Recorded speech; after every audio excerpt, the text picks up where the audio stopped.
Assalamualaikum warahmatullahi wabarakatuh. Selamat malam Kak Jojo. Waalaikumsalam warahmatullahi wabarakatuh. Selamat malam, Adin. Jadi di sini saya akan memberikan simulasi dengan menggunakan video bagaimana cara menyikapi jika terjadi gempa pada malam hari jika semua anggota keluarga berada di rumah ataupun gempa terjadi ketika sedang berada di jalan raya. Apakah kakak bersedia? Ya, saya bersedia. Sebelumnya saya ingin bertanya, apakah kakak pernah mengalami kejadian gempa ketika malam hari ataupun ketika sedang berada di jalan raya? Belum sih kayaknya. Oke, jadi mungkin video ini akan menjadi salah satu sumber bagaimana cara kakak menyikapi ketika terjadi gempa. Sebentar ya, saya tayangkan. Baik.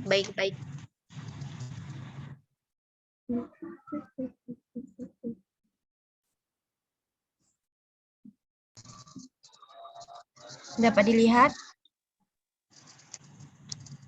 Iya, bisa. Tapi belum mulai, lah. Belum dimulai. Saya mulai ya.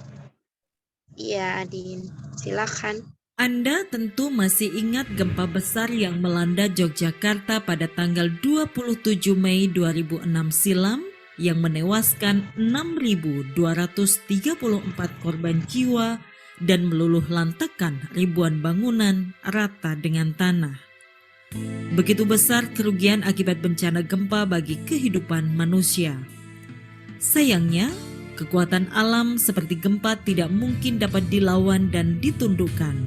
Justru kita yang harus pandai-pandai menyesuaikan diri, selalu waspada dan siap siaga jika sewaktu-waktu gempa besar terjadi. Lantas, tahukah Anda apa yang seharusnya kita lakukan sebelum, selama, dan sesudah bencana gempa terjadi? Siap siaga sebelum terjadi bencana gempa, artinya kita mengantisipasi dan mempersiapkan diri sebelum benar-benar gempa terjadi.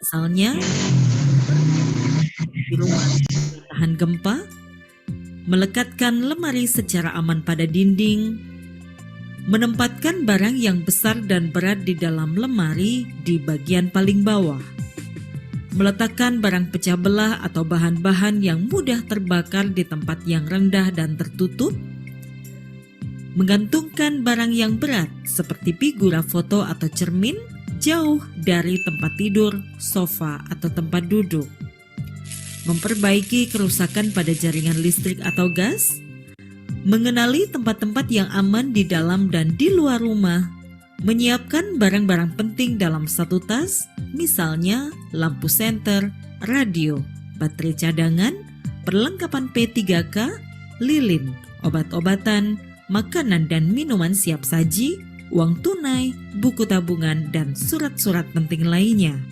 Melakukan simulasi evakuasi bencana gempa, memiliki daftar kontak atau nomor-nomor penting seperti Badan Penanggulangan Bencana Daerah atau BPBD Provinsi, Kabupaten atau Kota, nomor telepon TNI, polisi, rumah sakit, PMI, ataupun Dinas Pemadam Kebakaran.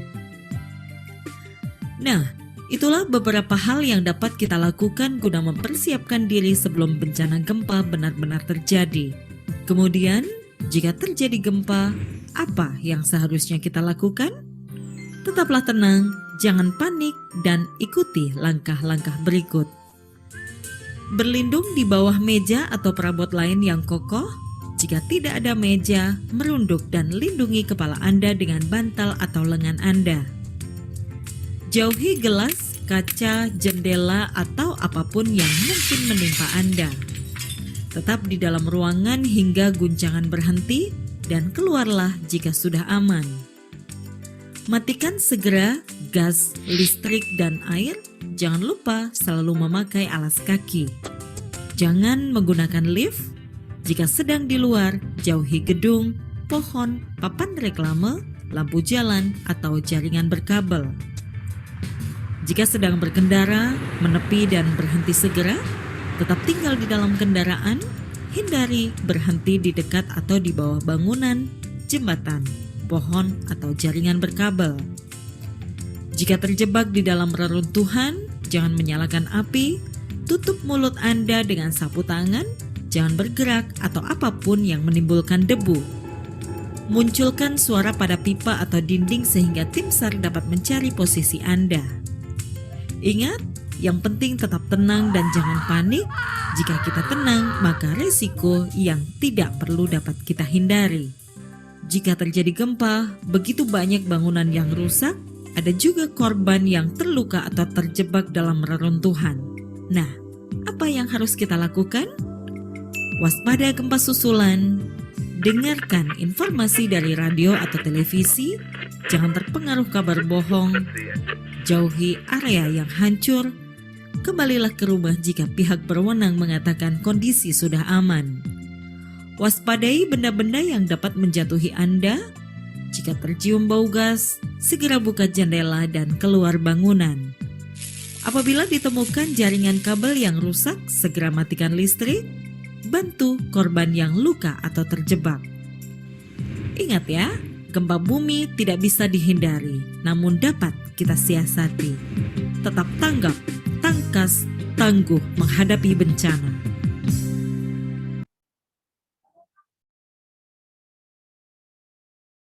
Nah, jadi itu tadi video yang dapat saya tayangkan dalam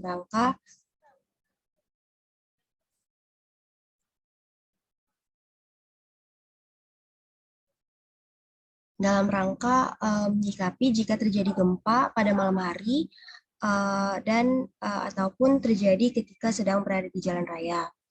Nah, jadi saya ingin bertanya, setelah menonton video tadi, pengetahuan baru apa yang kakak dapatkan untuk menyikapi gempa? Lumayan sih pengetahuannya, kayak jangan panik ya. Mungkin jangan panik itu berguna sekali karena rata-rata orang kayak langsung kebingungan gitu. Itu kan Iya, benar. kurang membantu saat kita terjadi gempa itu.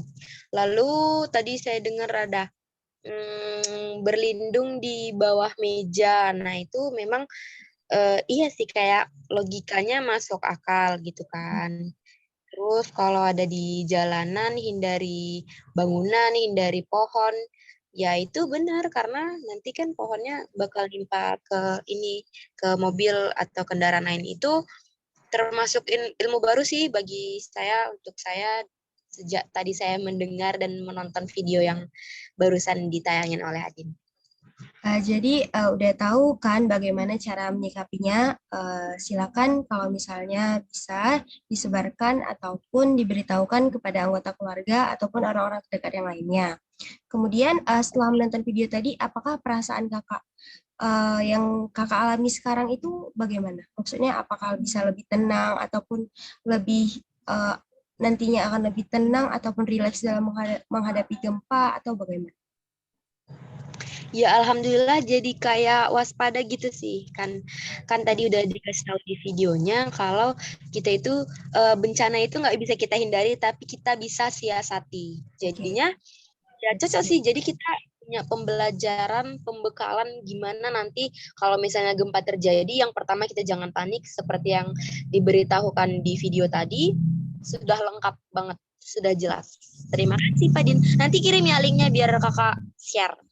Oke, kemudian yang 3, pertanyaan selanjutnya itu, apa sikap kakak selanjutnya ketika terjadi gempa yang tidak disangka-sangka? Apalagi ketika malam hari kan, di malam hari biasanya kita itu lebih sering, lebih prioritaskan untuk istirahat setelah aktivitas sehari-hari.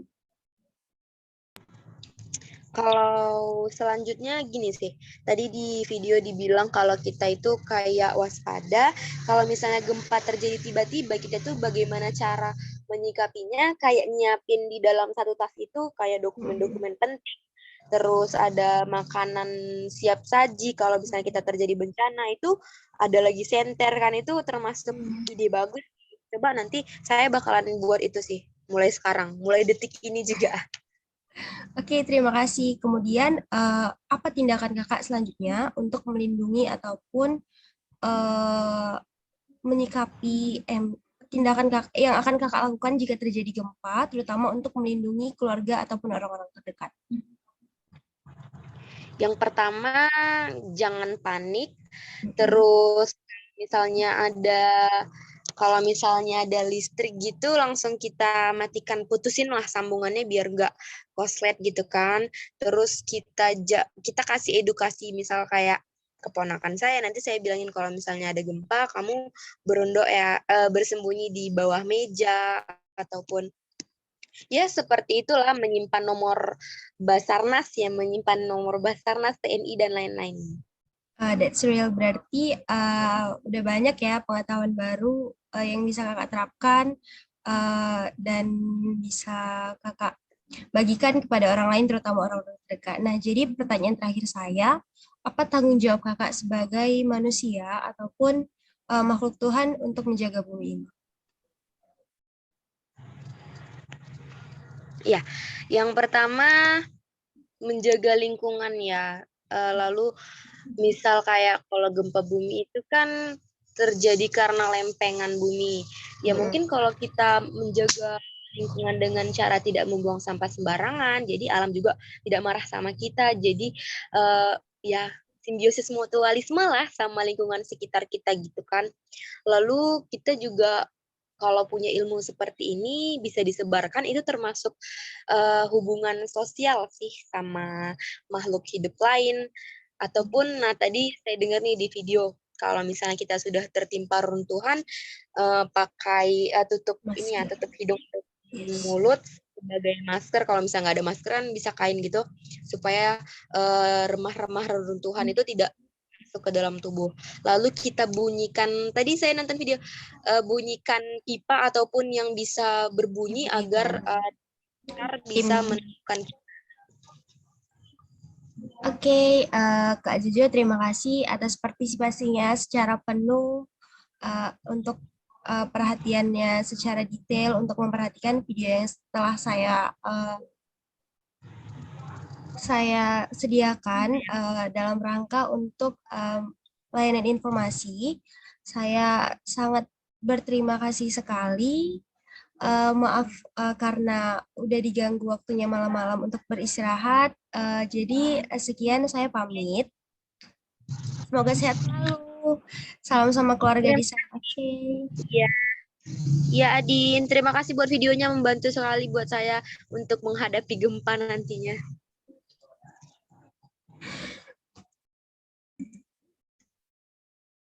Baik Kak Jojo, jadi saya pamit, semoga kita dapat berjumpa bisa secara intensif dan dengan lama. Soon ya, semoga amin. Semoga kita bisa kumpul cepat lagi. Jadi saya pamit, wassalamualaikum, selamat malam, selamat beristirahat. Waalaikumsalam, terima kasih Pak Din, selamat malam.